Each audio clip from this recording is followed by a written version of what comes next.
Welcome back to Startup or Shut Up, the podcast where bold founders share the real stories of betting on themselves, building against the odds, and figuring it out in public. I'm your host, Colin Fraley. Today's guest is Renee Hastings, CEO of Executive Help Now, a Georgia-based virtual assistant agency and helps entrepreneurs and executives reclaim their time, scale faster, and even launch podcasts with Done For You model. Renee has been featured on NBC, hosts her own podcast, Renee Speaks, and has built a team model that's changing how leaders think about delegation. We're diving into her journey about executive assistant to founder, why doing everything yourself costs in growth, and what it really takes to build a team that lets entrepreneurs focus on their vision. So let's jump in.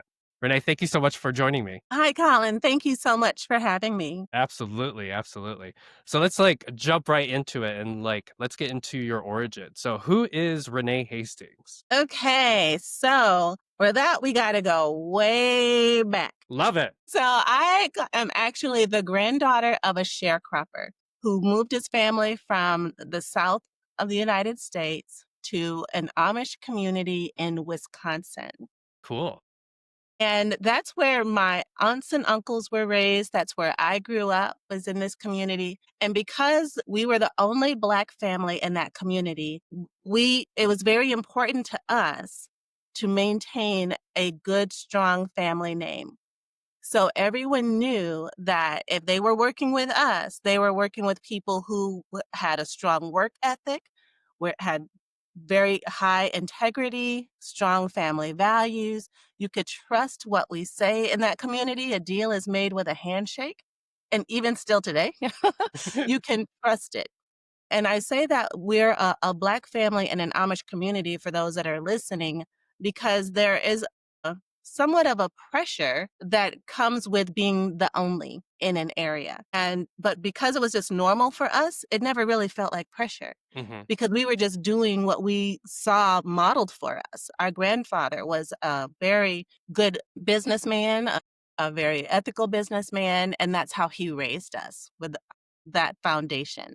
So fast forward, my single mom moves from the farm where we were living to Madison, Wisconsin, where they had a summer youth employment program. And it's through that summer youth employment program that they gave young people an opportunity to identify their skills and just learn what comes naturally for them by exposing them to different work opportunities. And one of my first assignments was at this place called the Madison Urban League.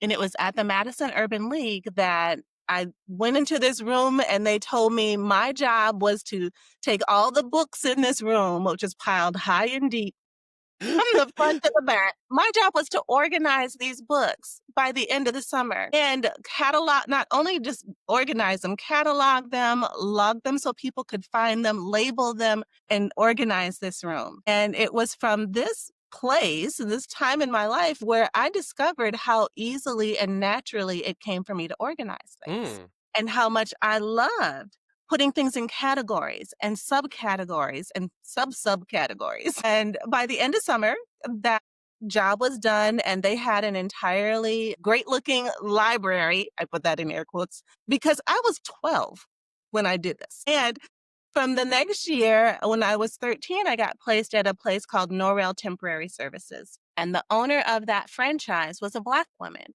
And so when I saw modeled for me the idea that a Black woman could own a business, I immediately made this inner vow. And I said, one of these days, I'm going to own my own business, or at least I'm going to run an office, because I see the impact that this business is having in our community. We're providing jobs for these families, and they're able to change their family lives. They're able to change their communities that they live in because of the work that we're doing. So I was 13. I made this inner vow. I said to myself, hey, now since I'm going to run a business, I need to learn how to run a business. So I took all the business classes that I could in school. I took all the DECA, the marketing, the typing, shorthand, dictation. Yes. I think we even had 4-H, all the things. And so I wanted to know everything about business. And I ended up graduating from high school at 16 years old. And when I graduated, though, I had these grandiose plans to go straight to college and be a college graduate by the time I was 20, and thinking, okay, my life is going to be perfect, right? Well, I ended up graduating at 16 with a 1-month-old son. Wow. So, needless to say, I had to pivot, Mm-hmm. change directions like on a dime. And instead of going straight to college, I was now able to go straight to work for the state of Wisconsin and get a very good paying job at 17 years old. I think I was even still 16 at this time, making the same kind of money that grown-ups were making, like who had been working for a while, right out of high school. And I was only 16. So, because they said in that class, in health class, they said of all the girls in this classroom, by the end of school year, one of you is going to be pregnant. That's a statistic. It's a fact. And I said, oh, it's not going to be me, not going to be me. Well, sure enough, Colin, it was me. And of those statistics, of the people who go get pregnant as a teenager, they're going to end up on welfare and they're going to be a burden on society. Mm-hmm. And I said, that certainly will not be me. I've already messed up one statistic. I'm going to not have that be a statistic for me, too. And so that's why I felt so strongly about going to work full time.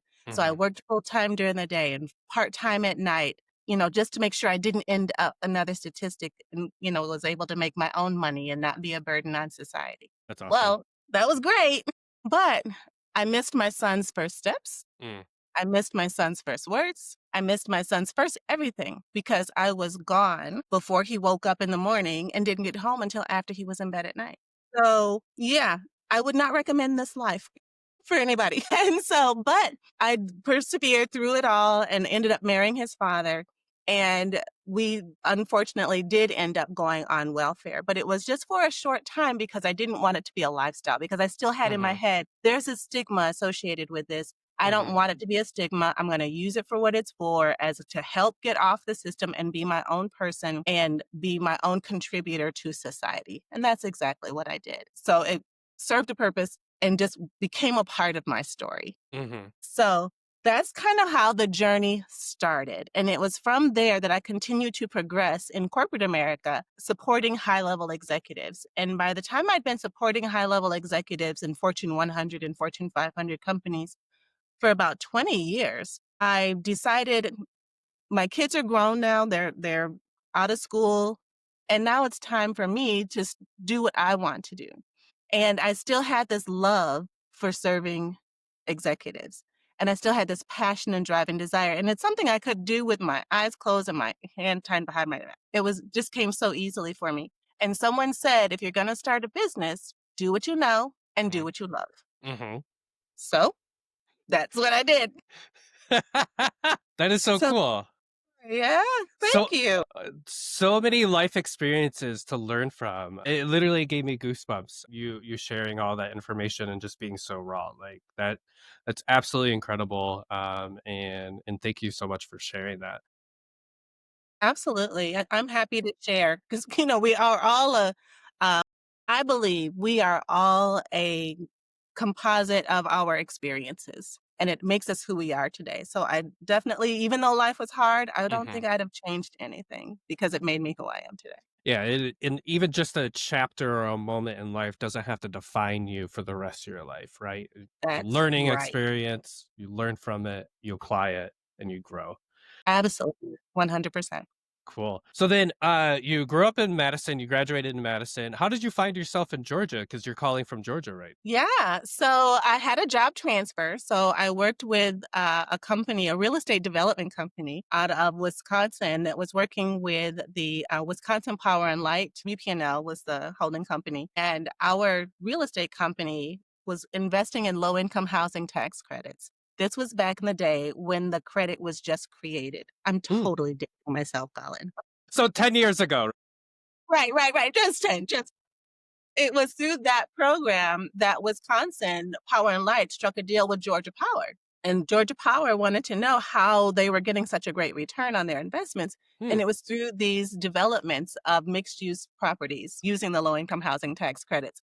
So I transferred to Georgia to help our company support Georgia Power in that endeavor of spreading out and branching out into this world of low income housing tax credits. And I was running their office here in Georgia. And yeah, transferred from Wisconsin to Georgia as a job transfer in real estate. It's really cool. If anything, What do you miss most about Wisconsin? I miss hot summer nights on the Memorial Union campus at UW-Madison Why is that? because hot summer nights was an activity on the UW campus. It sits right on the lake. There's bands that play, there's music, there's food, it's fun. It is just a great time all summer long. That's really cool. And Madison is like the best biking city in America too. I think I know what lake you're talking about. There's a wonderful biking path that goes all the Yes. So Madison sits on what's called an isthmus, mm. which is a Hmm. strip of land between two bodies of water. And Lake Monona's on one side and Lake Mendota's on the other side. And the hot summer nights is on the Lake Mendota side. Very cool. Very, very insightful and love that. Thank you. So then tell me a little bit more about what an executive assistant does and what you did your day to day when you were working for someone. Yeah. So depending on the industry, it could take on many faces and the level of the executive. So in the end, where I was providing administrative support or the right hand, I was a senior assistant to the executive assistant to presidents and CEOs. And usually it looks like managing their calendar, managing their life through their calendar. Hmm. So most executives, when they are that high level, they don't do their own scheduling. They don't schedule their own meetings. They don't book their own travel. They don't do their own expense reports.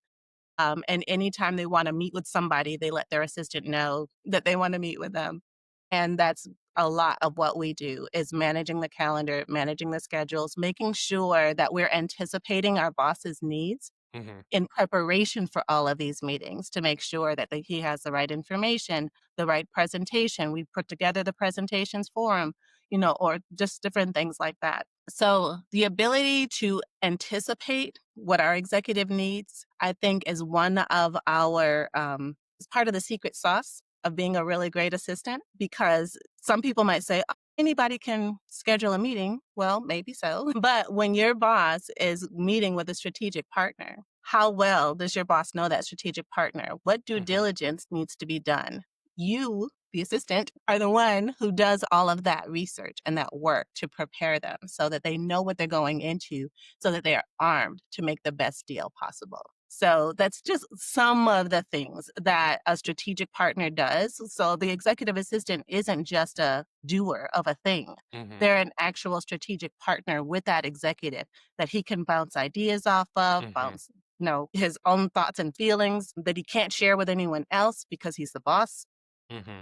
There's a special relationship that comes with being the assistant. And that's one of the things that we value, I think, the most is that trust that they put in us to be able to share things that they couldn't share with anyone else. That's why they call us Fort Knox and gatekeepers. Yes, yes. Huge gatekeepers. You're not getting to my executive, whoever you are.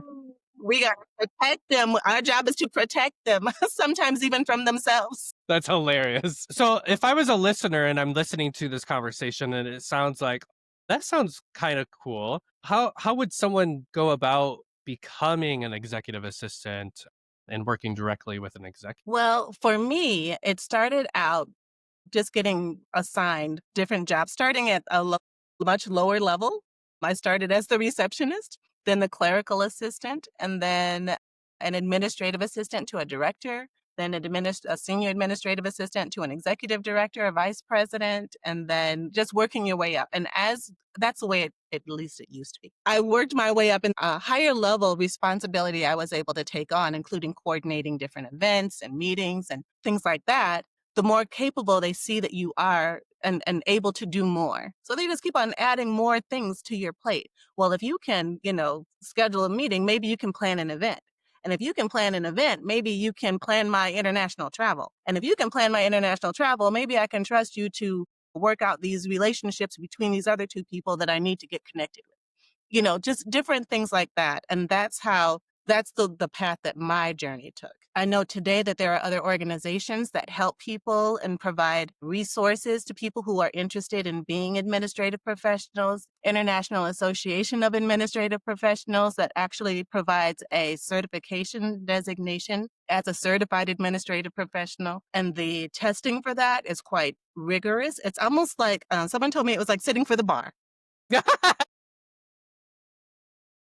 Literally, that test is no joke. And so there's all of those resources available as well if someone is interested in a career as an executive assistant and to be that partner to the senior level executives. That's really cool. Thank you for sharing. Yeah, climbing that Absolutely. ladder and then just get to wear all these different hats too, right? Yeah, because no day is the same. There's always something new happening, always new people to meet, always different goals and objectives and milestones to try to achieve. And it's just, it was always fun. It was always fun for me because every day was a challenge, a new challenge to be met. So yeah, I love it. Cool.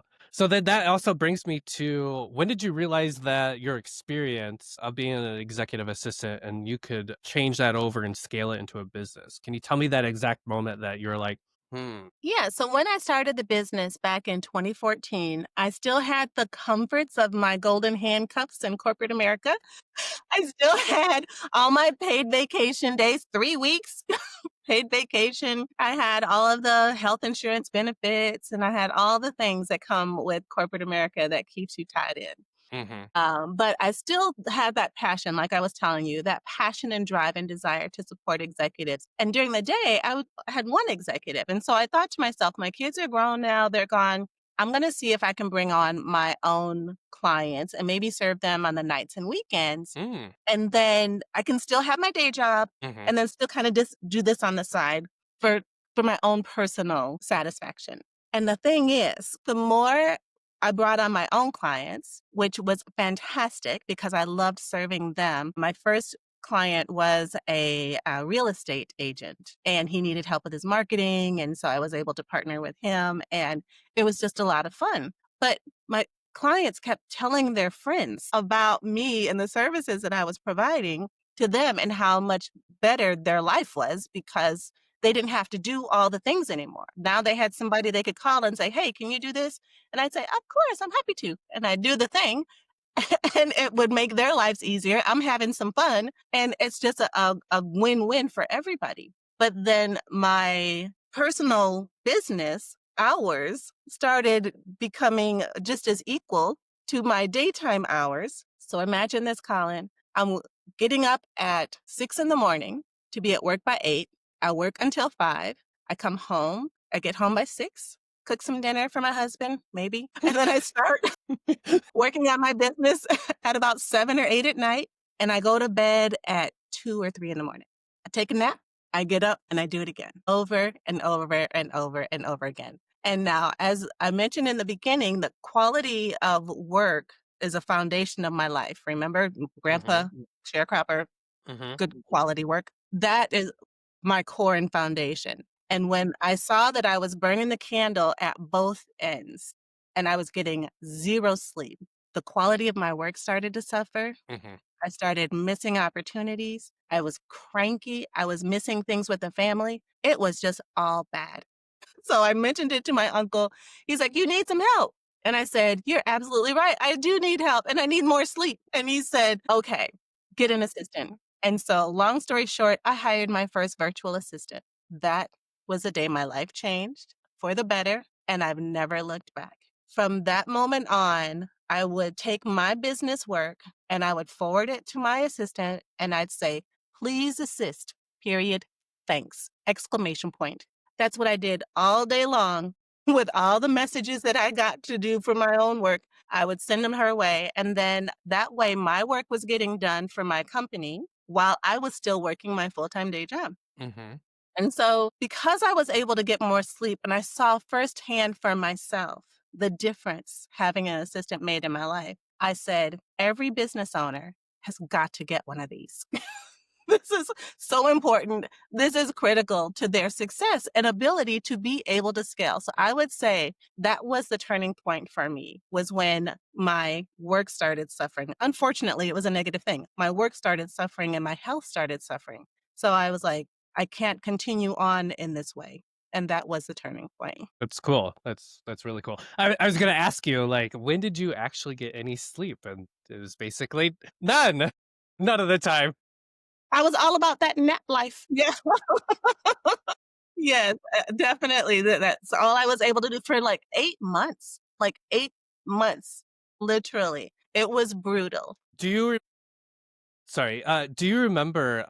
how many clients you had during that time of that extreme growth and extreme tiredness and whatever, and kind of blowing up in your face? For me, because I was a solopreneur and Mhm. because of the volume of work that each of my clients had, I probably only had 5 clients, but they were 5 demanding clients Mhm. who all needed a full-time assistant Mhm. that I was trying to do in the few hours that I had available to me. So it wasn't a lot, but it was more than I could handle by myself. Mhm. This is the point I was trying to make. And so once I brought on my assistant, it was a total game changer. And I was able not only to serve those 5, but then also bring on more because she had a whole lot more availability than I did. Mhm. So it was easier for me to then scale and grow because I now am operating with more than one person on the Mhm. team.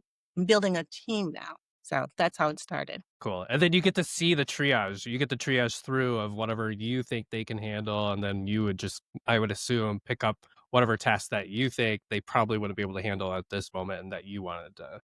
Well, actually, Colin, once I got a taste of this whole delegating thing, I was like, "Oh, let me hire somebody else." If you can't handle all the work, we need some more help.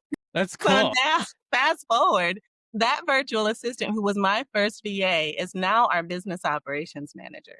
That's so cool. And she oversees a team of 3 success coaches who oversee a team of 30 assistants. So we have an entire group of folks who have all their different frames of reference, all their different life experiences to support one another as we endeavor to support all the global clients that we can, whether they're here domestically or offshore, to make their lives better. That's so cool. And shout out to her to be able to join you from the very beginning. Yes, her name is Ashley. Woo! Shout out to you, Ashley. We love Ashley. So, out of curiosity, did you happen to have any fears or hesitations that almost kind of stopped you from starting to do this and testing this out? Yeah, so at first, and I think that's probably why I stayed with my corporate job for so long. Mm, So 3 years ago, I made the split with my full-time day job. So I've been full-time 100% in the business for the past 3 years. And it's just taken off and caught up like wildfire since I've been able to dedicate my whole 100% self in it. But I think part of what kept me from loosening the shackles was this stability of the full-time day job. mhm, To me, it was risky to go out on my own, to do my own thing, and to be completely dependent on myself for mhm, health insurance, for, how I manage my time and are we gonna take vacations anymore? Things like that. So those things were really important to me and my husband and our family. And so I kept saying to my husband, "Okay, hon, if the business makes X amount of dollars every year, then can I quit my full-time day job?" And he was like, "We need health insurance, we need benefits, we're getting older, blah, blah, blah, blah, blah." And I was like, "Okay, fine." So, but the time came. It was time for us to make that change. And I just kind of surrounded myself. I think one of the important things that helped me get through the fear was surrounding myself with a community of like minded people. I'm a woman of faith and they spoke life into me. Whenever I was feeling unsure or uncertain or like, I don't know if I can do it, they're the ones who encouraged me and said, "You were made for this. You have all the gifts and skills and talents you need to be a success in this. You know who you belong to. You're going to be blessed in this. But you have to make the moves. You have to take the first step, and then that will be blessed. And you keep on making moves and you keep on taking more steps. And your path is just blessed because it's already laid out." mhm. That's so cool. Again, more goosebumps. Such a great story. My village, I'm telling you, I could not be where I am today without them and their support. And my husband, of course, through it all, he has been my rock. And so I think to fight fear, you need community and you need to belief in yourself. And with that combination, that you're invincible. There's nothing you can't do. Totally. Great advice.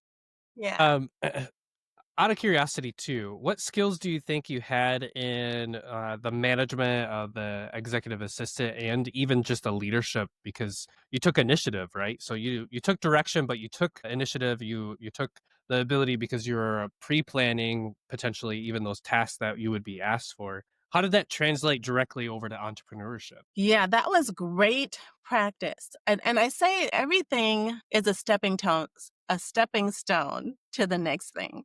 And preparation. So all of those years of experience that I had, I believe were absolute preparation for where I am today. Along this journey too, I also volunteered in my church, and our church is a large multicultural, non-denominational church. And I was one of the volunteers. And one of the philosophies that they had as part of their leadership development was to have what's called I see in you conversations. And these are conversations where you share with somebody what you see for them that they may not see for themselves. Hmm. And once you speak the word over them and put the words in their ears, kind of plant a seed, Hmm. then somebody starts to think differently about their capabilities or what they're capable of. If you hadn't said it, they would just maybe think their own limiting thoughts and have their own limiting beliefs that can only get this far. But if you say, I see in you all this great potential, all these different things that you can do. And then you give them opportunity to do that thing so they can see for themselves, yes, I really can do this. That's how I grew as a leader. I'm going to give all the credit to children's ministry at my church because they had those I see in you conversations with me that said, you are a leader. You Hmm. can do these things. And they had me lead a whole group of teachers over this whole nursery. And I was able to then have these types of relationships with people, coaching them, mentoring them, leading them, giving them advice, and just different things like that, giving them the benefit of the knowledge of wisdom over my years of experience and things like that, that really made me feel like I'm adding value to the lives of these people. Well, that translated. Now I'm a business owner. I do the exact same thing. Awesome. And our team is truly amazing because we have such open communication and honest communication. And it's a culture of collaboration where everyone's voice is heard and everyone's opinion matters. So it was an easy transfer of skill when I became an entrepreneur. Every day, someone is turning their idea into a business. The only question is, will it be you or will you keep watching from the sidelines? At Peer Founder, you can create a free account and launch a free campaign today. Unlock $500 to kickstart your business. No credit checks, no gatekeepers. Spots are filling fast. Don't wait another day. Head to peerfounder.com and start building your future now. Cool. And then even looking back, what do you wish you had known before you became the entrepreneur that you are? I wish I had known that it's okay for my name and $1 million to go in the same sentence. That's cool. Not that I have it. I'm just saying I'm ready for it. Speaking into existence. That's right. That's right. A time when that was for everybody else. That was, that I would pray for people that they be blessed and all these things. But it was for everybody else. I never thought about it for me, that it could be for me too. So that was a whole, Colin, trust and believe. That was a whole thing right there. Maybe even like a little imposter syndrome too. Like, I don't belong Yes, here. exactly. That's exactly what it was. Notice I say was. Yes. Yes. How did you get over it? My community. Mm-hmm. My community, they totally continued to speak life into me Mm-hmm. because as the business was growing and we kept on bringing on more team members, we kept on bringing on more clients, then money kept coming. And I was like, because I didn't go into the business for the money. Mm-hmm. I went into the business because I wanted to help people. Mm-hmm. So when the money kept coming, something felt weird inside. Like I was afraid all of a sudden. I was like, what is this? I don't understand this. This is very weird. And so I went to my community. I was leading a small group of ladies in Bible study. And I was like, y'all, something is wrong with me. I said, this is all, God is blessing this business. And it feels scary. I don't understand it. I don't know why. It's hard for me to accept it. I really need y'all to pray because something is wrong. And they did. And truly, it was through that self reflection, self analysis, my own internal prayer, recognizing who I am, whose I am, walking out in faith, knowing he's just there with me. And that's where my conversation just kind of goes down this road, because I can't take the credit for where this business is without giving God the glory for it, because it truly is all him. And that's how we continue to operate through today in this entire. So cool. Very, very cool. All right. Lots of information. That was only like the foundation. So like let's jump into executive help now too. Yeah. So executive help now doesn't just give you a single assistant. You've built an entire team-based model. Can you tell us a little bit more why you designed it that way? Yes. The reason why I designed it that way is because there is nothing more important to me than our clients' trust. And when we assign one team member to our client, that is their person. But we want our client's business to continue no matter what happens to that assistant. Mm-hmm. So we have a backup team model that we have in place so that if anything were to happen to their person, because some executives have found themselves in a position, maybe not with executive help now, but where their assistant got sick or couldn't Mm-hmm. work anymore, or one of them even died. I mean, like, what do you do when the one person who knows all of your stuff is no longer there? I did not want that to be the case for us. I wanted there to always be somebody who knows, somebody who's always going to be available to support this client no matter what. And so that's one of the benefits that I have found of this team based assistant model. So even though they only have one point person, that point person has a backup that the client knows. And if they ever ask their point person to do something that that person isn't masterful in or doesn't have that particular gift or skill, they've got a whole team of other folks who have their own special gifts and skills and talents that they can tap into and say, hey, my client needs this. Can you help me out?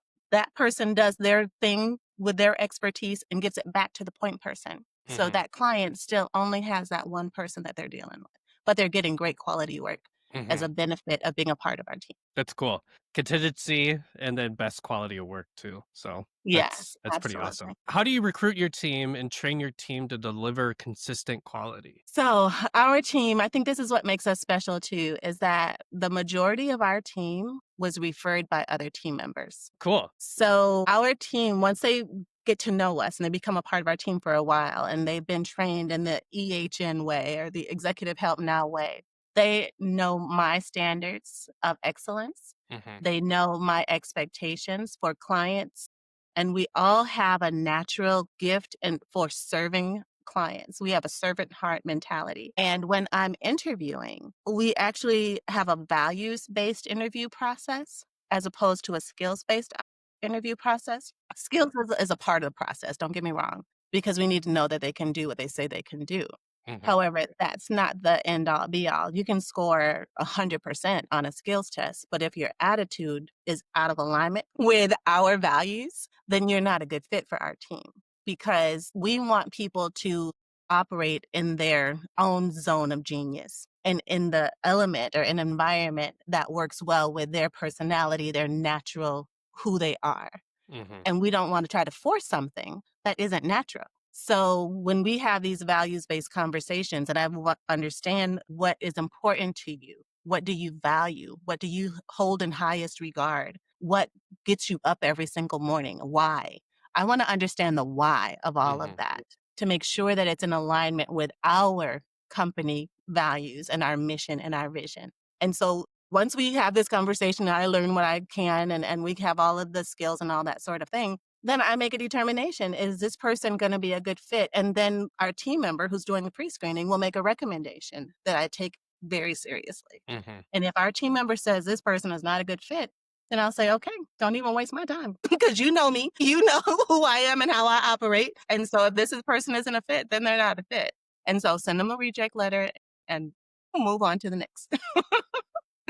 So it's in that whole hiring process, whole onboarding, that training process where we know and understand who would be the best fit for our clients. Because it's my job, once I get to know who the client is and what their needs are, to make that match. I have to make the match, and I can't make the match if I don't know you and I don't Hmm. know what's important to you. Because I know what's important to the client, and I need to make sure that it's a fit, and that's my job. Definitely. Yeah, and you can't teach someone personality, but you can teach people skills. So that's right, 100%. Because you are who you are, and everybody is great for somebody. Hmm. You know what I mean? It doesn't have to be that you are for me and I'm for you. If it's not a fit, it's not a fit. But there's somebody out there that they are a fit for. And that's what we encourage them to do is to find your fit. It may not be us. It may be somebody else. Love that. Love that. So, what type of clients get the most value from your specific approach that you created? Say that our clients come to us typically when either they are overwhelmed or their portfolio companies are not performing Mm, very well. And they need some support to lighten up their load so they can focus on the things that they were funded for. So those are typically how our relationships start. And that too comes from word of mouth. Our business has mhm. grown organically from day one through word of mouth referrals. And it's only been like in the last year that I've been actually doing any marketing or promotion or outreach or actually going out and promoting the business. So, all of that, when our clients are raving fans and they're out in the community and they're interacting and engaging with other people and they hear these conversations from people and like, my gosh, I'm so overwhelmed. I can't do this. I got this to do. I got all this stuff going on. They're the ones who say, hey, call Renee. She's got a whole team. They can help you. And it's pretty awesome. And it works. It's really fantastic. Best referral is that referral of a current customer, and they're basically your sales team, right? Yeah, yeah, exactly. One of my clients said, I'm the biggest ambassador for executive help now. I tell everybody That's so awesome. it is. Oh my gosh, it is the best. That's so rewarding to be able to hear that, like, because It is. it's just organic. It just continues to grow, and people love it. That's awesome. Yeah, it's Um, fantastic. so even just going through your website a little bit, you even talked about like time wasters. What are like some of the top 3 time wasters founders usually offload to you guys first? So I call them time wasters, but they're so important still. Mhm. And it starts with, I think, that calendar management, that relationship building. Most companies, most executives have as their responsibility bringing in new business or overseeing the fact that other people are bringing in new business. Either way, it's all about relationships, and all of those relationships take time to nurture, to find, to get together. The way that you do that typically is on a call or in a meeting or over a coffee or on the golf course or whatever it looks like, and it's those types of coordinated efforts that take the most time. Mhm. As the senior level executive of this company, if you're the founder, owner, whatever it is, say you're making $300 an hour. Should you be spending your $300 an hour time scheduling a meeting? I think not. No, you need to have an assistant who's doing that for you. So that's one of the biggest things that we can do to help lighten the load, take off your plate. You also, as a founder, have responsibilities and requirements to be met of the funders who have given you money as a portfolio company. They have expectations. And so part of these expectations could be milestones met by a certain day and time and different events or activities happening by a particular time. You don't have to be the one to coordinate all of that. Your assistant can definitely do all of that for you, working with your teams as an extension of your team. So I may refer to them as time wasters, but they truly are important things that add to the bottom line of the company, but free you up to have the mental space and capacity to do the things that are most strategically aligned for your business. Absolutely makes sense. Yeah. Yeah. It's not time wasting specifically, but it's the most important. But someone else can do it and offload that, so you can focus on the most important things at hand in order to make the business run. Pretty cool. Exactly. Say one of the biggest misconceptions is that a VA is just a doer. And sure, so there's different levels of VAs. I'll put Okay. it that way. Some VAs are just doers. You tell them I want a meeting and they give you a meeting. You tell them I want this, box and they'll give you a box. And if that's all you're looking for, then there's absolutely a place for you. There's a person for you. Hmm. We are not that. Okay. We are actual strategic partners that come alongside you to help you with your entire business operations management, the support of your projects. If you need a senior level executive assistant who has all of the experience and skills necessary for you to have, just explain, I have this vision. You tell them the vision, you tell them the different objectives or milestones or whatever, and they're the ones who actually go out and execute on it. That's us. That's a whole nother level. And that's what we do. So I think that one of the biggest misconceptions is that there's only the doers, and that's not correct. We are the partners, the strategic partners. That's cool. And then as far as your services, how do you keep them affordable or targeted to certain clients, and while also bringing value, and valuing your team fairly at the same? Yeah, I love this question because we have removed the barrier to entry for and those terms, because we have packages that start at just 10 hours a month, and it's based on years of experience. So there's a 10-hour package, a 20-hour package, a 40-hour package for folks that have been with experience with 3 years experience, 4 years experience, or 5 or more years of experience. Anywhere within that realm, there's a price point for somebody. So it makes it easy to gain entry and as, and continue long term. Most of our clients are long term partners, not typically project partners. Although, every now and then they'll say, "Oh, hey, I have this thing. Can you help me?" And we'll say, "Yes, of course we can help you." But most of our clients who come to us say, "Hey, I have a need. This is what my goal is for the year, over the next 5 years. I need somebody to partner with me on this and help me." Cool. Yeah. And totally makes sense. Different price points helps out. That's really cool. Let's jump over to the third segment about delegation and scaling for founders. So you've said that the hidden cost of doing everything yourself is growth. That hits really hard. Let's talk about that a little bit further. What do you mean exactly? Yes. So think about, again, I'll go back to that $300 an hour example. Mm-hmm. If you are spending your $300 an hour time doing something that someone who's paid much less can do, then that is going to actually hinder your growth, because you could be spending your $300 an hour time doing $300 an hour activities like meeting more people, nurturing relationships, developing a strategic vision or casting vision for your teams, doing these other things that are much more beneficial and impactful to your bottom line. If you're doing things that are not adding value to your bottom line, then those things absolutely automatically should be delegated so that you are not hindering your growth. That's growth. Got it. Got it.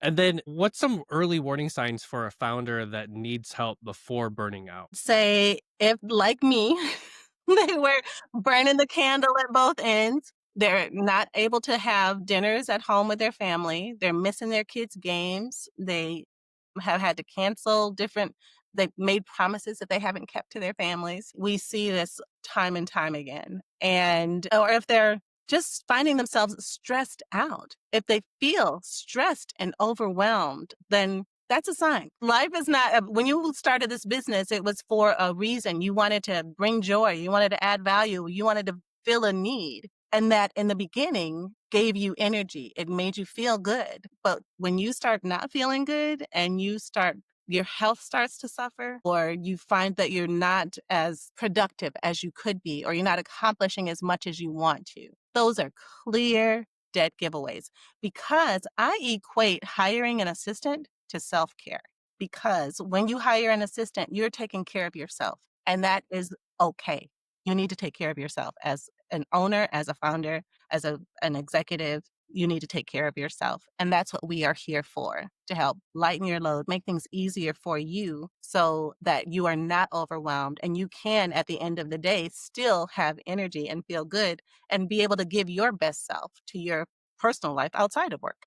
Definitely. Yeah. And, so when you're dealing with a founder when they were first onboarding them, have you ever dealt with any founder that just couldn't let go? And if you did, how do you coach them to start letting go and relying on your service? Yes, we have dealt with several clients who have had this issue. And because we've had so many, I almost feel like we're an expert at helping executives overcome this. You're almost Because a there's therapist. right, but we love it. It's okay because it's part of our caring nature and that Mhm. servant heart mentality that we have, that this nurturing thing kind of just comes out whether we want it to or not. It just kind of happens. But because we understand where they are, we can empathize with them and Mhm. relate to where they are because most of us have been there ourselves. And so what we suggest is that they delegate one small thing that doesn't have much impact on anything. Maybe it's planning a project for some internal team members or something to that effect. And then once you see your assistant consistently, repeatedly doing things well, being thorough, being accurate, being attentive, and offering suggestions for things that maybe you didn't even think about. You see that happening over and over again. Over time, that trust is earned and it develops and it's earned, and then you are able to more freely add a few more things that maybe are a little bit more important and have a little bit more at stake. But it's only after they've been tested that you add on this other small thing. Mm. And over time, before you know it, you're delegating. You can't delegate fast enough. As soon as something comes in your inbox, you're like, "Oh, my assistant can handle that." That's so cool. That's very cool. So baby steps and then just growing. Yes, baby steps, baby steps. Yes, baby step your way through it. But which reminds me, have you ever seen the movie or heard of the movie? I've heard of it. Yeah, you got to Google it. Oh my gosh, one of the best movies ever. Bill Murray. He's babies. Anyways, I'll digress. Anyways, it's a great movie. It talks about, and it's really funny and fun and very I will. relatable. I will definitely check that out. So I could imagine because you might be dealing with these big personalities and they're stressed, right? And they feel like maybe things aren't going the way that they want it to go. Can you tell me about a time that you had a founder or a client that just kind of blew up and kind of like did a table flip potentially, and what you guys did as a company in order to help that situation and kind of calm down that founder as well? Yeah, so that actually takes me back to corporate America Mm. because one of the benefits of being a business owner is you can choose who your clients are. So anyways, that's a whole nother story for another show. But I do get it. Business gets tough. But one of the things that's important that I try to stress to our clients is that we are here for them. We are not the enemy. We are here to help make their lives better. But there's a level of respect that goes along with that. There's a level of pride that we have in our ability to fulfill what it is that needs to get done. And I think the respect goes both ways. We Mhm. respect them as the client and we understand their need. We do our part in fulfilling that need. And but we don't take abuse. We don't take verbal abuse. We don't take any sort of abuse, mental abuse, none of the things. Those are the things that we experienced in corporate America, and the reason why most of our team members are virtual assistants on our team because they realize they don't have to tolerate that kind of behavior. Mhm.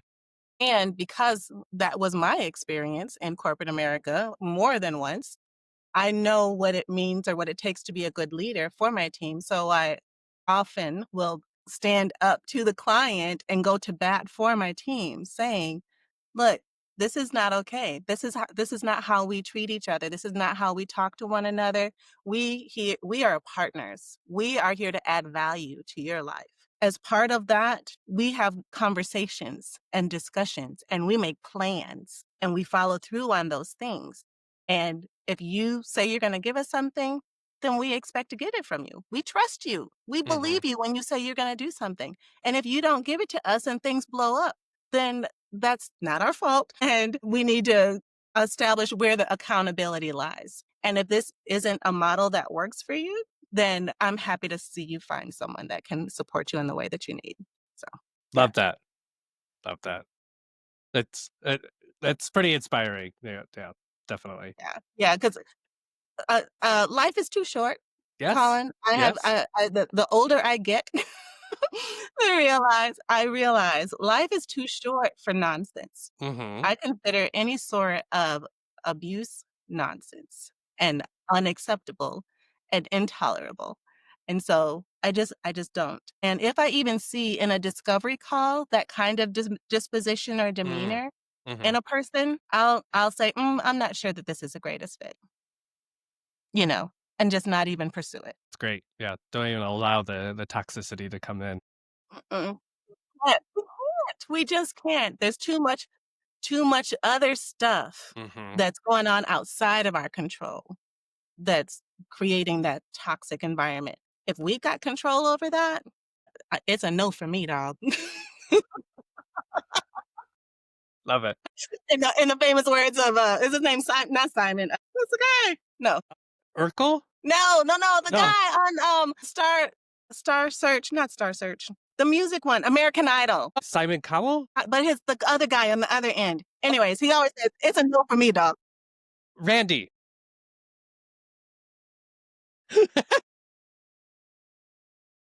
Yeah. Perfect. Oh, gosh, you see, I don't watch enough television. I have not seen American Idol in such a long time, so that I'm surprised I was able to pull out Randy's name. So, You did good. You did better than me. well, cool. So this kind of takes us to our rapid fire round. Just kind of the first thing that comes to mind. Just kind of spit it out Okay. as well. So inbox, your mail inbox 0, or would you have your inbox sorted? Inbox sorted. Favorite productivity hack? I'm going to say ChatGPT. Use the tools. One underrated admin metric. Say the amount of time saved for them while they do the things that you used to do. Mm, mm, interesting. One tool you couldn't live without. One tool I couldn't live without, I'm going to say, is my phone because I do business from my phone. We're remote workers. And so no matter Mhm. where I am in the world, I'm still doing business. Even in Cancun, you know, I know I'm not supposed to, but sometimes that happens. right? Sometimes I, I, I can't lie. it makes it a little easier when you have a margarita in one hand and then your phone in another. So, Right? And the umbrella, you know, crushing weight, all the things. Yeah, yeah, I could do this all day. and then last one. First thing a new founder should stop doing this week. The first thing a new founder should stop doing this week is being overwhelmed. Mm, Stop it. Stop it. Get help right now, today. Call us, call somebody. Get help. Stop being overwhelmed. that's great advice. Love that. Thank you, Renee. Yes. That takes us over to your podcast and like your media side too. So, on top of you running Executive Help Now, you also host your own podcast, Renee Speaks, and produce podcasts for clients. Let's kind of dig into that. Yes. What inspired you to launch Renee Speaks? My team. So we actually had a professional podcast producer client who worked for Sony for 25 years. And he produced shows for other people. And he just didn't want to do all the work. He didn't want to do the show notes. He didn't want to have to do the editing. He didn't want to have to come up with the clips. He didn't want to have to do all those things. Hmm. And so he's like, when I was a host, I was a guest on someone else's show, he was producing that show. And so when he learned what it was that we do, he was like, I wonder if they could do all this other stuff. And so he basically showed us what it was that he needed to have done. Hmm. We took it, ran with it, put it together a system for it, and created something that was exactly what he needed. And that was 4 years ago. And so it's been since then that we've been able to continue working with him, honing our own style of doing that kind of work and support. And we now have our own podcast production leg of our business as well. That's really cool. That's kind of serendipity of meeting him on a different show and being able to create a different arm within your business. Yeah, absolutely. And that arm is called Live Stream Editors. And that's a part of our Executive Help Now website. At the top of the page, there's a tab for podcasts, and that will take them to the Live Stream Editors page, which is our production arm where we have amazing podcast producers who do all of the show production. We have a done for you service that includes all of the pre show activities, even in terms of guests, finding guests, vetting Hmm. them, acting as booking agents. then the actual coordination and logistics of all of that, run of show production, and then the actual follow-up and all of the repurposing of the content and scheduling out all of the air dates and things like that. That's cool. How much has that arm grown since from its inception? Well, it's still in the growth stage, Mm-hmm. so we are still, taking new clients for that leg of the business. But we still are, we're producing, loving our shows. Our hosts love us. The guests that we are able to find for them, we've had people come on the show who say, "I've been on hundreds of shows. This is by far the absolute best guest experience I've had as a guest on a show because of the care we take from the moment we touch the potential new guest for the very first time all the way through to the end. Mm, It's just a very professional, well done experience. that's cool. I will need an assistant for that. Juggling everything. It gets crazy. People It don't is. realize how much work a podcast is. It is a lot of work, but we love it. It's like something we were just born to do. The folks on that team were just born for that, and they love it. They love every second of it. So, walk us through your workflow when producing a podcast for a client, because you talked about touch point from the very start to the very end. I want to kind of know about the middle too. Yeah, so the day of a show, there's like just an opening where we just kind of prep the client to know so they'll know what to expect. Mm-hmm. Because communication is key, right? Mm-hmm. And as part of a show, whether you're behind the scenes or you're in front of the camera, you want to be prepared. And so we prepare the guests to make sure that they know what's coming, what to expect. And then throughout the show, making sure that it's interactive and engaging. We're capturing those key golden nugget moments as, part of the show. And then when people are commenting in the stream, being sure to reference them, making sure that their comments are made public so that the host and the guest can comment on those things and make it more of an interactive experience. Mm-hmm. And then, of course, afterward, making sure we pull those best portions that they can use to promote it themselves in their own platforms and their own networks. Cool. Cool. Thank you.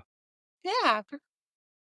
What mistakes do creators make trying to handle their own production themselves? So I think you answered the question at the end. They're trying to do it all themselves because one of the things, okay, so when my team came to me and they said, "Renee, you should do a podcast." And at this point, when they're saying this to me, I'm so over my head and all the other things that I'm doing Mm-hmm. with the business. I'm like, y'all, when am I going to have time to do a podcast? And they said, "We'll just podcast one day a month. Just do it once a month and we'll take care of everything." I said, "Okay, if we're going to do this, all I want to do is show up and talk. That's all I'm going to Mm-hmm. do." And they're like, "Okay, we got you." And so sure enough, once a month we get together, we record pre-shows, we do a live show. I literally show up and talk. That's all I do. And That's so it's cool. fantastic. Well, yeah, doing all the things yourself is one of the things that as a producer, you just should, as a host, that you should not do. Mm-hmm. You should have somebody behind the scenes pulling all the levers and doing all the bells and whistles and all the things. Because when you're trying to do it, you have to look away from the camera. Mm-hmm. And when you look away from the camera, I think it just takes away from it. It makes it look like you're not present Mm-hmm. or part of the show because you're too busy trying to find the next bell and the next whistle. Definitely. Yeah. That's really cool because literally you gave your team an opportunity to shine and put something together and see how it would work, and it just turned into another arm. So that's really cool. Exactly. That is our culture. They know. I tell them all the time. I said, "I'm just one person and all I have is my own frame of reference. You all add value to my life and to this business because of where you come from, what you've been through. I haven't had the privilege of those experiences, but Mm-hmm. now I get to be the recipient of all of that knowledge. So if I come to y'all with some half-cocked idea and y'all say, "Renee, are you sure you want to do that?" I can be like, "Okay, thanks for letting me know what a terrible idea that was." And we don't do it. That's So yeah, great. our team is awesome. It's so cool. What's one KPI that you track to prove podcasting works for a client's business? So of course we track all of when we upload shows to all the Mhm. different platforms. So that's the other thing that we do as part of our done for you service is we will upload it to all the different platforms. And there are analytics available to Mhm. show how many people actually clicked on it, how many actually watched it, how long they watched it, those sorts of things. So we just use the analytics that are available to show the growth of their, whether it's subscribers, followers, or whatever. So and they can just see over time how this is working. It is helping. And every business, I think, should have a podcast. I don't care what you do. Mhm. You should have a podcast because if you are providing a service in an area, especially maybe a unique area, Mhm. there's not a podcast for that. And people want to know about it. They should have one.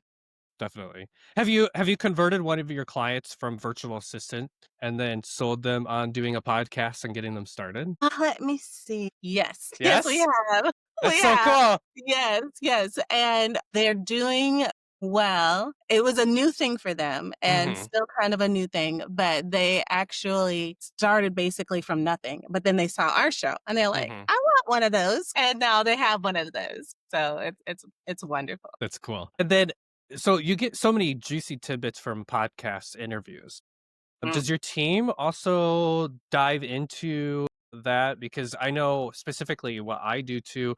I incorporate it into my blog posts for my startup. I do reels. I incorporate it into my newsletter. Kind of curious what you guys also do as a team for the hosts in order to develop it a little bit. Yes, absolutely. And so that is part of the repurposing after the show is however the client wants it. So if it's just to post on social media as the snippets, the shorts or reels or things like that, or if it's to create podcast or a blog or to create a blog post from it, we certainly can do that. Sometimes there's a newsletter as part of their marketing, email marketing tactics, and the podcast will be an offshoot of what was in the newsletter. So it kind of all coordinates in that way. So you take what's in the newsletter and you create a show from it, and then, or maybe two or three shows from it, but using that as the outline for the shows and then repurposing across social media. Cool. Interesting. Yeah. So that kind of takes us to our fun fact break. So, a little quick fun fact before we continue. According to Gallup, 77% of Gen Z want to be their own boss, and 42% want to invent something that changes the world. Renee, why do you think the younger generations are more interested in being their own boss? And how does delegation or virtual assistance fit into this shift? Freedom. Ah, yes. Plain, pure, and simple. They want freedom. When you are a business owner, in theory, okay, I'm going to put it that way. In theory, you have the freedom to do what you want when you want. It's not entirely true, but when you build the right team, you get closer to reality, and that it can become your reality. That you are now able to operate from wherever in the world you want, still keeping your business intact. And that's where virtual assistants come in because you don't have to rely on somebody coming into a building, being able to hire people who are local to your area. You now have access to a world of talent. And that world of talent is available whenever you need them, depending on their time zone or wherever you are and that sort of thing. So I would say that the reason why Gen Zs want to be their own boss is for the freedom, and the way virtual assistants can help is because they are virtual, they're available to them to support them in whatever their needs are at any time of day. Sounds like your business is going to continue growing. So absolutely love what we do, and we are a global business. I may be physically located in Georgia, but Mhm. our tentacles extend so far beyond here. And I'm just so grateful for all of our clients worldwide. And it's just a really fantastic experience to be able to see the impact that we have not only on their business, but on them personally, their own personal lives, and being able to see that they no longer have to spend their time putting out fires, but can Mhm. actually have breathing room and space and capacity to think about the future and how they want the future to look, and then actually take steps to making that happen because we're now a part of their team. And that brings up a question in my head. Have you ever had a client come to you and be like, "Hey, Renee, like, your service changed my entire life. I finally got to do XYZ that I've never done before. I'm Hmm. kind of curious, one client's testimony that came to you that really changed your life. I want to. Yes. So one client's testimony, I'm going to call him Brandon because that's his name. And when we met Brandon, he was a business owner, of course, and had been running his business quite successfully. But his business was growing and it was becoming a lot for just one person. And he was, like I said, too busy putting out fires that he could not even think about the future because there were so many fires to be put out with all of the growth that he was experiencing. So shortly after he hired us, we took on his email and calendar, travel, expense reports, presentations. And there were a few other things that we took off of his plate because not only was he putting out fires, he was also still trying to grow the business, making new connections and meeting more people and having all these coffee chats and things like that. Mhm. So it's hard to do all of those things together. So when we joined forces with him and we were able to handle those future facing things, he was able to deal with the fires, get them put out, and then not now he not only had no fires, and he also had no more future facing stuff because we took that off his plate. He now had all these hours available where he could now think. And he actually had this idea in his head for the longest time that he wanted a university, like a school of his particular field. And he started to actually put into place what that could look like for him and the future of his business, which he never would have been able to do had we not partnered with him. That's cool. It's human psychology when you're able to allow your brain to relax, there's like epiphany moments that just automatically connect. Don't know if Yeah. you've ever been to like a concert or doing something leisurely and it's like, aha, I figured it out. Yes, yes, yes, or when you're just relaxing, Hmm. and I find my greatest ideas come in the shower. I don't know why that happens, but anyways, it's like I'm just alone, I'm quiet, I'm peaceful, I'm just an open mind, but sometimes when you get so busy, even that becomes a rushed activity, Hmm. and it's not healthy. Do you sing in the shower? I don't. Just out of curiosity. I'll be honest, I try, and then hear how horrible I sound, I'm like, "Oh, stop it, Renee, just stop." Can't be so hard on yourself. Very cool. Thank you. Okay, so this brings us to your shut up moment. So every founder has their shut up moment where they either stop making excuses or risk losing everything. Specifically, Renee, what was yours? So mine was, I'm gonna say February of 2025 when Very recent. I went through a hiring blitz where I stopped doing what was working, cut a few corners to try to bring on more people quickly in order to um, staff up for an account that never came. Mm, And I could have let it crush me. I could have let it overwhelm me, but I didn't. I shut up and I just learned from the experience. I said, okay, what did I learn from this? mm-hmm, Number one, I learned that what we had that was working, we need to keep because it's working. mm-hmm, And if we're going to be enhancing something, enhance what the ideas of what need to happen in the future. So if it's not broke, don't fix it. There's a reason mm-hmm, why they say that. mm-hmm, If it's not broke, don't fix it because it's what got you where you are. mm-hmm. But since I know where I want to go in the future, there may be some enhancements that can be made on another component or aspect of the business that will help us get where we're going in the future. And so I learned to take that time to plan and prepare and get ready for what I want in the future while keeping the good things that we have already in place and enhancing it. So that's what I call my shut up moment. Definitely makes sense. So, what do you do now when you're anticipating a new client coming on board and having all these hours becoming available, but you don't have the people power in order to make it happen right now? Well, so that's one of the things that we did that was great. So we have an entire bench of team members with capacity right now. So that was one of the good things that kind of happened out of that February 2025 experience. So we did build the bench. Several of those folks that we brought on are still with us today and are doing work, but they all have, all of our team, no, not all, a lot of our team members still have capacity to bring on more work.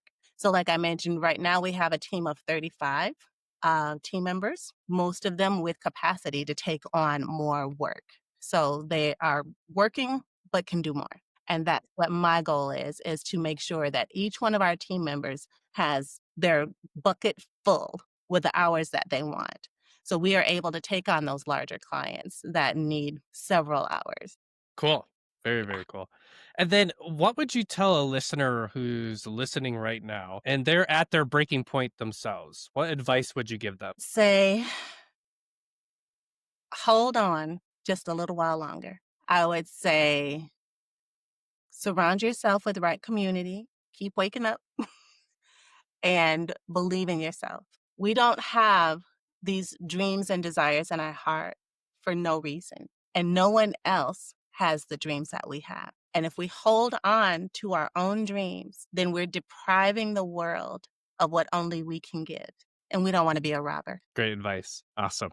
Thank you, Renee. And then we're coming to our last segment. So, kind of looking to the future and want to pull some strings on that. As we look at future work and delegation, and then also the incorporation of AI or reshaping entrepreneurship, I know on your website that you highlight AI proficiency on your site. What tasks are AI already doing today, and what should stay with the human while incorporating AI? So AI is here to stay, absolutely, 100%. And one of the things I love about AI is that what we have today is the worst it's ever going to be. So we want to not only make sure that we're leveraging AI, but that we're using it in the best way so that it is a resource to us and not a crutch for us. So we can surely plug some prompts into an AI and it will spit out something, but it needs to have the voice of the person that really connects with the recipient in order for it to be effective or impactful. And so when we are using AI, sure, we'll type in a prompt and say, hey, this is what I want to do, like a thing, do this. Um, and that's fine. But what it spits out, we definitely want to make sure that it resonates with our end user, or and it's not some methodical or some mechanical type thing. Because AI is so overused now, you can almost tell when something is AI generated. Yes. Just by looking at it, you just oh, they didn't write that. Somebody else wrote that. And so we still have to keep the human in there to keep it human, to keep reaching those places that matter, that will be the game changer for our business. So I would definitely say that the future is definitely AI, and Mhm. that being AI proficient is something that our team members takes very seriously, because we want to be the most resourceful to our clients and to our clients' clients. As an assistant, when that is your priority, it just makes everybody's life. Cool. Cool. So then what trends do you see in the future that are occurring right now that will apply to the future for virtual assistants that excite you most? Well, AI. I'm going to say AI, because as much as it is mechanical and all of the things, it still gives us opportunity to increase our speed and efficiency and how thorough we're able to be with what it is that we are producing. And especially in the creating of your own GPTs, that I think is going to make all the difference in how well we are able to support our clients when we can meet them there. And I want to pull on that a little bit more. What do you mean exactly by creating your own GPTs? So right now, ChatGPT is a large language model that takes everything from the world and puts it into this one place. Hmm. There is a way that you can take your client and create a GPT like this. That's all your client related information and data, not data, your client voice, your client ideal target audience, ideal target clients, ideal sound, whatever will resonate, you can make it specific to this GPT. And when you have a question for that client, or your client has a question, you go into that GPT and then you type in the prompt, and it will pull based on what you put in for that client. How do you see Gen Z founders using delegation differently than even older generations? Say, I see Gen Z using delegation probably similarly because Gen Z may not use, maybe more tech savvy. Hmm. So they are, they might use their own automated calendaring type of system or create their own funnels for, communicating or have their own, what is it called? Like avatar buddy Mm. type situation where things are much more, I don't know if I should say robotic or automated, where they're not as hands on in the actual communications with their end user. And I think it's more important for the older generation to still have that hands-on type of relationship and feel with their clients. And it's important to them and it's important to their clients. So I think that because of where they come from, they meet each other where they are. So there's benefit to both. I'm super curious if you have any exciting things happening in the future for you, your company, your personal brand that you want to share with the listeners. One of the things I'm super excited to share is that Executive Help Now has historically served anyone who was busy, and we've loved it. And we wouldn't have changed anything. But we were so broad in our service offerings because our skills are so transferable across industries that it doesn't matter if you're a real estate agent or if you're an insurance agent or if you're, whatever it is that you do as an executive. Calendar management is calendar management, and email management is email management. So we've served everyone. So starting in Q4 of this year, I am excited to announce that we are niching down our target ideal client to the venture capital, private equity, and real estate investor space and supporting them and their portfolio companies with high-level account executives, business operations managers, senior executive assistants to support those portfolio companies so that they can focus on doing the things that they were funded to do. Well, funders a quicker return on their investment. Okay, final question. If you could give one piece of advice to a solopreneur listening right now, what would it be? My piece of advice to a solopreneur right now would be to understand that you are worthy of abundance, that your name can go with $1 million, $2 million, $3 million, multi-million dollars, even $1 billion in the same sentence. It's okay. Hmm. And so I would remind them if they may have forgotten, it can still happen and it's never too late. Love that. Thank you.